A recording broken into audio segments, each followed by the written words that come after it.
Srimad Bhagavad Geeta, 3rd chapter, Karma Yoga. 1. Arjuna said, O Janardana, O Kasava, why do you urge me to engage in this ghastly warfare, if you think that intelligence is better than fruit of work? 2. My intelligence is bewildered by your equivocal instructions. Therefore, please tell me decisively what is most beneficial for me.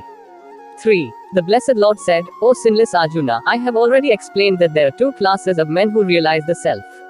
Some are inclined to understand him by empirical, philosophical speculation, and others are inclined to know him by devotional work.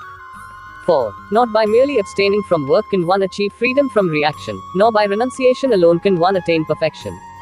5. All men are forced to act helplessly according to the impulses born of the modes of material nature, therefore no one can refrain from doing something, not even for a moment.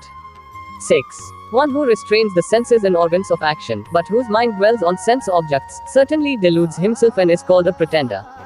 7. On the other hand, he who controls the senses by the mind and engages his active organs in works of devotion, without attachment, is by far superior. 8. Perform your prescribed duty, for action is better than inaction. A man cannot even maintain his physical body without work. 9. Work done as a sacrifice for Vishnu has to be performed, otherwise work binds one to this material world.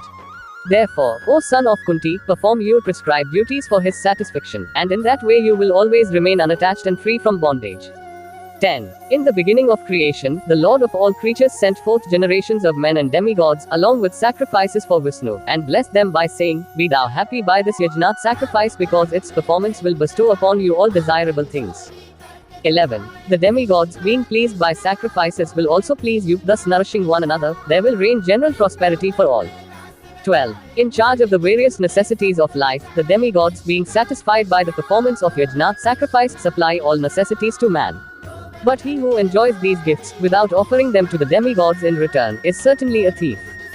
13. The devotees of the Lord are released from all kinds of sins because they eat food which is offered first for sacrifice. Others, who prepare food for personal sense enjoyment, verily eat only sin. 14. All living bodies subsist on food grains which are produced from rain. Rains are produced by performance of yajna sacrifice, and yajna is born of prescribed duties. 15. Regulated activities are prescribed in the Vedas, and the Vedas are directly manifested from the Supreme Personality of Godhead. Consequently, the all-pervading transcendence is eternally situated in acts of sacrifice. 16. My dear Arjuna, a man who does not follow this prescribed Vedic system of sacrifice certainly leads a life of sin, for a person delighting only in the senses lives in vain. 17. One who is, however, taking pleasure in the self, who is illumined in the self, who rejoices in and is satisfied with the self only, fully satiated, for him there is no duty. 18. A self-realized man has no purpose to fulfill in the discharge of his prescribed duties, nor has he any reason not to perform such work. Nor has he any need to depend on any other living being.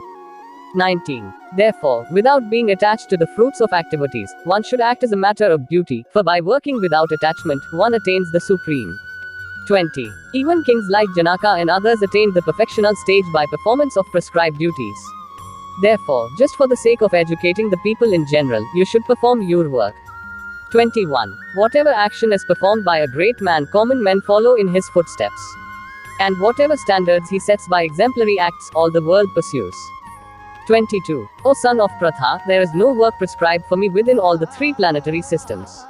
Nor am I in want of anything, nor have need to obtain anything, and yet am engaged in work. 23. For, if did not engage in work, O Partha, certainly all men would follow my path. 24. If I should cease to work, then all these worlds would be put to ruination. I would also be the cause of creating unwanted population, and I would thereby destroy the peace of all sentient beings. 25. As the ignorant perform their duties with attachment to results, similarly the learned may also act, but without attachment, for the sake of leading people on the right path. 26. Let not the wise disrupt the minds of the ignorant who are attached to fruitive action. They should not be encouraged to refrain from work, but to engage in work in the spirit of devotion. 27. The bewildered spirit soul, under the influence of the three modes of material nature, thinks himself to be the doer of activities, which are in actuality carried out by nature. 28. One who is in knowledge of the absolute truth, O mighty arm, does not engage himself in the senses and sense gratification, knowing well the differences between work in devotion and work for fruitive results. 29. Bewildered by the modes of material nature, the ignorant fully engage themselves in material activities and become attached. But the wise should not unsettle them, although these duties are inferior due to the performer's lack of knowledge. 30. Therefore, O Arjuna, surrendering all your works unto me, with mind intent on me, and without desire for gain and free from egoism and lethargy, fight. 31. One who executes his duties according to my injunctions and who follows this teaching faithfully, without envy, becomes free from the bondage of fruitive actions. 32. But those who, out of envy, disregard these teachings and do not practice them regularly, are to be considered bereft of all knowledge, befooled, and doomed to ignorance and bondage. 33. Even a man of knowledge acts according to his own nature, for everyone follows his nature. What can repression accomplish? 34. Attraction and repulsion for sense objects are felt by embodied beings, but one should not fall under the control of senses and sense objects because they are stumbling blocks on the path of self-realization. 35. It is far better to discharge one's prescribed duties, even though they may be than another's duties. Destruction in the course of performing one's own duty is better than engaging in another's duties, for to follow another's path is dangerous. 36. Arjuna said, O descendant of Vrs and I, by what is one impelled to sinful acts, even unwillingly, as if engaged by force. 37. The blessed Lord said, It is lust only, Arjuna, which is born of contact with the material modes of passion and later transformed into wrath, and which is the all-devouring, sinful enemy of this world. 38. As fire is covered by smoke, as a mirror is covered by dust, or as the embryo is covered by the womb, similarly, the living entity is covered by different degrees of this lust. 39. Thus, a man's pure consciousness is covered by his eternal enemy in the form of lust, which is never satisfied and which burns like fire. 40. The senses, the mind and the intelligence are the sitting places of this lust, which veils the real knowledge of the living entity and bewilders him. 41. Therefore, O Arjuna, best of the Bharatas, in the very beginning curb this great symbol of sin, lust, by regulating the senses, and slay this destroyer of knowledge and self-realization.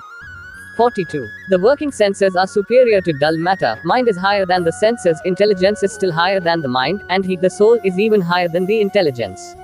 43. Thus knowing oneself to be transcendental to material senses, mind and intelligence, one should control the lower self by the higher self and thus by spiritual strength conquer this insatiable enemy known as lust.